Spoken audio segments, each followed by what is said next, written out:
네, 오늘 5월 4일입니다. 화요일입니다. 오늘 새벽 예배 나오신 우리 성도님들을 환영합니다. 거듭 말씀드리지만 6월 첫째 주부터 우리가 함께 모여서 예배드리기를 소원합니다. 그렇게 준비해 주시고 기도로 또 준비해 주시기 바랍니다. 우리 공동기도 제목으로 기도하는 시간 갖도록 하겠습니다. 기도하시겠습니다. 홍석화 집사의 암을 치료해 주십시오. 배옥준 집사의 뇌졸중을 치료해 주십시오. 언어가 회복되고 오른쪽 팔다리에 힘이 생겨나도록 해 주십시오. 거간나 집사의 허리를 치료해 주십시오. 고나다 집사가 다시 걷도록 해 주십시오. 최영승 형제의 어머니의 암을 치료해 주십시오. 오기선 어린이가 회복이 잘 되게 해 주십시오. 강봉 장로의 임파선 암을 치료해 주십시오. 김경수 집사의 당뇨를 치료해 주십시오. 우한 폐렴으로부터 우리를 지켜주십시오. 예수님의 이름으로 기도합니다. 아멘. 아멘. 오늘 본문의 말씀은 출애굽기 12장 37절에서 51절까지 말씀입니다. 오늘은 6월절 그 다음 날 사건입니다. 어제는 6월절 당일의 사건이고요. 오늘은 6월절 그 다음 날 어떤 일이 있었는지 함께 생각해 보겠습니다. 하나님께서 6월절을 행하시고 그날 급히 떠나게 하셨습니다. 그리고 이제 숫곳이라는 곳에 도착했습니다. 그리고 그곳에서 하루를 보내며 하나님께서 명령하신 것이 있습니다. 그게 바로 구원받은 날 6월절을 기억하라는 것입니다. 하나님의 은혜로 구원을 받았죠. 그날을 기억할 것을 하나님께서 명령하십니다. 자, 우리 본문의 말씀을 한번 같이 한번 보시겠습니다. 37절에 보시면요, 이렇게 기록되어 있습니다. 이스라엘 백성들이 라암셋을 떠나서 그리고 숫곳에 이르니라. 근데 라암셋과 숫곳이 정확히 어딘지는 아직 잘 모릅니다. 아마도 고센 땅 거기를 떠나서 아마 조금 벗어난 곳, 숫곳이라는 곳에 아마 도착을 한 것 같습니다. 자, 그러자 37절 하반절에 보시면 사람이 몇 명인지를 기록하고 있습니다. 유아와 보행하는 장정이 유아 외에 보행을 할 수 있는 장정이 60만 명이었다고 기록되어 있습니다. 그런데 민수기에 보면 정확한 숫자가 나옵니다. 민수기는 이렇게 되어 있습니다. 60만 3,550명이라고 되어 있습니다. 장정이요. 60만 3,550명. 장정이 60만 명이니까 아마도 유아 여자를 뺐습니다. 여자, 노인 다 합치면요, 아마도 한 200만 명쯤 될 거다. 그렇게 보고 있습니다. 430년 전에 70명이 들어갔죠. 야곱의 자손 70명, 가족 70명이 들어갔는데 그 70명이 430년 만에 200만 명이 되었다는 거죠. 그런데 많은 사람들이 여기에 부정적입니다. 어떻게 70명이 200만 명이 될 수 있느냐, 이것을 믿지 않으려고 하는 사람들이 있습니다. 그런데 요즘 과학이 이것을 증명해 주고 있습니다. 그 세계 인구학자들, 세계 인구를 연구하는 사람들이 이렇게 말을 합니다. 25년마다 그 한 나라 아니면 한 부족은 항상 그 배가가 된대요. 25년마다 배로 늘어난답니다. 사람들이 그렇대요. 자, 그래서 제가 한번 제가 계산을 해봤어요. 진짜 25년마다 늘어나면 200만이 될 수 있는지 70명이. 430년을 25로 나누니까 17이 나오더라고요. 그러니까 17번 배가가 되는 거예요. 그래서 70을 가지고 배가 해보니까요, 정확하게 15번 만에 100만이 되더라고요. 15번 만에 110만 정도 되더라고요. 그러니까 15번 만에 110만이 되고 16번 만에 200만이 되고 17번이면 400만이 되는 거죠. 그러니까 200만도 넉넉히 잡은 거예요. 작게 잡은 거죠. 작게. 430년이 가면 아마도 400만 정도, 한 300만 정도 된다. 그렇게 보는 겁니다. 예, 우리 출애굽기가 처음 시작될 때 그 바로가 막 겁을 내지 않습니까? 이게 너무 급격히 늘어난다고요. 그래서 제가 계산을 해보니까 정말 70명, 그 다음에 뭐 140명, 280명, 뭐 540명 이렇게 쭉 가는 거는요, 상당히 시간이 오래 걸려요. 시간이 오래 걸리는데도 늘어나는 숫자가 그렇게 많지가 않아요. 그러다가 이게 13번, 14번 되니까요, 50만이 100만이 되고 25만 명, 12만 명이 25만 명이 되고 25만 명이 50만이 되고 50만이 100만이 되고 100만이 200만 되는 거는요, 이게 그게 한 50년, 100년 만에 그렇게 확 늘어나는 거거든요. 그러니까 이 성경대로 맞는 거예요. 이 성경대로 이 바로가 갑자기 미미하고 전혀 존재감이 전혀 없던 족속이 갑자기 한 50년 만에 100만이 되고 막 이러니까요. 이 사람들이 겁을 내지 않을 수가 없는 거죠. 성경대로 맞는 거죠. 25년 만에 폐가가 된다. 그러니까 수학적으로 생각을 해봐도 이 말은 맞다고 할 수 있겠습니다. 자, 거기다가 38절에 보시면 수많은 잡족, 그러니까 유대인들 외에, 순수 유대인들 외에 그 옆에 붙어 있는 아주 각종 인종들이 굉장히 많았다는 겁니다. 셈족, 심지어 애굽에 있는 백성들까지 여기 붙은 사람들이 굉장히 많았을 거라는 거죠. 왜냐하면 결혼을 통해서 일원이 된 사람들이 꽤 많았을 거라는 겁니다. 굉장히 있었고. 그래서 이 사람들이 나온 겁니다. 최소 200만, 넉넉 잡으면 한 300만. 이 사람들이 나온 겁니다. 나와서, 자, 첫날에 뭘 했냐 하면, 그 39절 말씀해 보시면요. 첫날에 가지고 나온 음식이 없는 거예요. 갑자기 갑자기 나오지 않았습니까? 그래서 이 사람들이 뭘 가지고 나왔냐 하면 발교하지 않은, 그러니까 아직 이스트에 굽지 않은 그 반죽만 가지고 무교병을 가지고 나왔는데 그 무교병을 구운 겁니다. 그 첫날, 그 다음날 이 수꽃이라는 곳에 와서요. 무교병을 구워서 그것을 함께 먹었습니다. 그때 하나님께서 모세를 부르십니다. 모세를 부르셔서 하나님께서 이렇게 말씀하십니다. 그날을 기억하라고 말씀하십니다. 자, 40절에 보시면 이스라엘 자손이 애굽에 거주한 지가 430년이 되었습니다.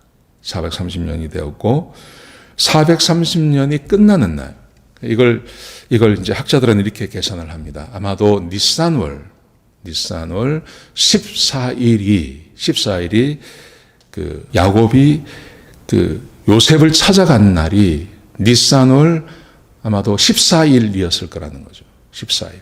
그래서 여기서 430년이 끝나는 그날이라는 것은 딱 15일, 14일이 딱 끝나고, 그러니까 하루도 어기지 않고 하나님께서 이스라엘 백성들을 빼내주셨다는 거예요. 그러니까 하나님이 아니면 할 수 없는 일이죠. 430년이라는 그 세월을 기억하셔서 정확하게 하루도 어기지 않고 정확한 그날 하나님께서 이스라엘 백성들을 빠져나오게 하셨습니다. 자, 그리고 6월절을 말씀하십니다. 그 밤 하나님께서 그들을 애굽에서 이끌어내신 날이므로 하나님 앞에 지킬 것이다. 이는 여호와의 밤이라 이스라엘 자손이 다 대대로 지킬 것이니라. 6월절을 하나님께서 지킬 것을 명령하십니다. 하나님께서 자기들을 어떻게 구원해 주셨는지, 그날 애굽에 무슨 일이 벌어졌는지, 그리고 마지막 10번째 재앙이 벌어지기까지 9가지의 재앙이 어떻게 일어났는지, 출애굽기의 그 내용이죠. 출애굽기 1장부터 여기 12장인데요. 그 12장, 12장까지의 내용, 하나님께서 모세를 부르시고 보내주셔서 처음에 자기들이 믿지 않았죠. 자기들이 전혀 믿지 않고 믿을 수도 없는 이야기를 하고, 그러다가 자기들이 미움을 당해서, 바로에게 미움을 당해서 더 고역에 시달리고, 그렇지만 하나님께서 능력을 행하시고 기적을 행하셔서 점점 수세에 몰려있던 모세와 백성들이 이제는 이스라엘 백성, 그 애굽 사람들을 아예 이렇게 지배하는 곳까지 올라가서 그들에게 큰 소리치고 나오게 되는 그 과정 전체를 기억하라는 것입니다. 그날을 기억해야 된다고 말씀하십니다. 사랑하는 성도 여러분, 저도 지금도 마찬가지라고 생각합니다. 우리도 내가 하나님을 믿기 전에 어떻게 살았는지를 내가 기억해야 됩니다. 하나님 믿기 전에 내 영적인 상태, 내 삶의 상태가 얼마나 두려움과 염려와 걱정이 많았습니까? 그것을 기억하라는 겁니다. 여러분, 예수 믿기 전과 예수 믿고 나서와의 분명한 차이가 있어야 됩니다. 예수 믿기 전에는요, 내가 하나님 안에 거하지 않기 때문에 염려와 걱정이 참 많았을 겁니다. 근데 내가 구원받고 나서 하나님의 백성이 되고 나서부터는 달라진 것이 분명히 있습니다. 염려와 걱정이 사라지는 걸 말하는 겁니다. 이게 다른 겁니다. 분명히 다른 겁니다. 자, 보세요. 그래서 자, 보십시오. 자, 그래서 하나님께서 모세와 아론을 부르셔서 유월절 규례에 대해서 말씀하세요. 이렇게 말씀하세요. 몇 가지를 말씀하시는데요. 첫 번째, 이방인은 먹지 못한다. 이방인은 먹지 못하고, 이방인은 유월절 음식을 먹지 못하면 만약에 그것을 먹으려고 한다면 반드시 할례를 받아야 된다. 할례를 받는다는 것은 하나님이 내 구주가 되시고 하나님이 내 하나님이 되신다고 하는 그 예표거든요. 이걸 인정하는 걸 말하거든요. 요즘 말하면 구원받고 침례받는 걸 말하는 거죠. 구원받고 침례를 받아야 유월절 음식을 먹을 수 있다. 예수님께서 정확하게 이것을 행하지 않으셨습니까? 성만찬을 행하시면서 너희도 이것을 기억하라고 말씀하셨죠. 이 본문의 말씀과 예수님의 그 마지막 성만찬이 얼마나 이렇게 오버랩이 되는지 모릅니다. 정확하게 오버랩이 됩니다. 그래서 지금도 우리는 성만찬은 아무나 먹지 하지 않습니다. 그래서 반드시 내가 내 입으로 예수를 그리스도로 개인의 구조로 영접하고 했음을 시인하고 그리고 침례받은 사람들에게 유월절 음식, 이 성만찬을 함께 나누지 않습니까? 하나님께서도 모세와 아론에게 유월절 규례를 그렇게 말씀하셨습니다. 그래서 이방인이 유월절 음식을 먹으려면 반드시 할례를 받아야 된다. 그 다음에 종이라 하더라도, 함께 생활했던 종이라 하더라도 반드시 할례를 받고 할례를 받은 사람만 먹을 수 있다. 이렇게 말씀하세요.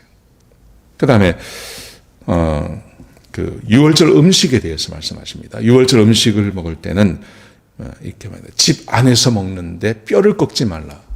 뼈를 꺾지 마라. 뼈를 꺾지 말고 있는 것 그대로 먹어라. 예수님께서 유월절에 어린 양이 되지 않습니까? 예수님께서 십자가에 못 박혀 죽으셨을 때 뼈가 꺾이지 않습니다. 예수님이 유월절 어린 양으로 그 피로 구원을 받는 그것이 십자가의 피로 우리가 구원받는 것과 똑같아진다는 거죠. 예표라는 거죠. 그래서 구원받는 것은 행위로 구원받는 게 아니라, 율법을 지킴으로 구원받는 게 아니라 예수 그리스도를 받아들임으로. 하나님께서 어린 양을 잡고 그 피를 문설주와 임방에 발랐을 때 그 집을 지나가지 않습니까? 오버하지 않습니까? 패스오버하지 않습니까? 그런 것처럼 십자가의 피를 믿는 자에게 하나님께서 구원의 은혜를 베풀어 주시는 거죠. 똑같아지는 거죠. 똑같은. 그래서 함께 거류하는 타국인이든지 종이든지 누구든지 할례를 받아야 되며, 그리고 유월절 음식을 먹을 때는 집 안에서 먹으며 그 어린 양은 뼈를 꺾지 말고 먹어야 된다. 그렇게 말씀하세요. 이것을 지키라고 말씀하세요. 그래서 그 출애굽한 그 다음 날 숫곳이라는 곳에 와서 이스라엘 백성들 전체가 함께 모여서 이 음식을 먹으며, 그리고 함께 하나님께 영광과 찬송과 영광을 돌렸다. 그렇게 되겠습니다. 사랑하는 성도 여러분, 우리가 구원받는 것, 예수 그리스도의 피로 우리가 구원받습니다. 그리고 나에게 이 구원이 왔다는 것도 기억해야 되고, 그리고 앞으로 하나님과 함께 동행하는 삶이 나에게 남아있다는 것도 기억하셨으면 좋겠습니다. 얼마나 놀라운 은혜인지 모릅니다. 이 은혜를 깊이 간직하시는 저와 여러분 되시길 주의 이름으로 축복합니다. 기도하시겠습니다. 하나님, 귀한 말씀 주셔서 감사합니다.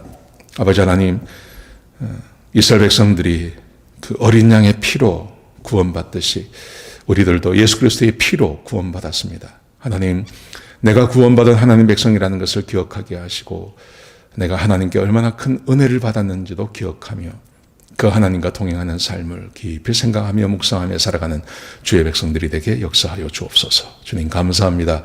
예수님의 귀하신 이름으로 기도드렸습니다. 아멘.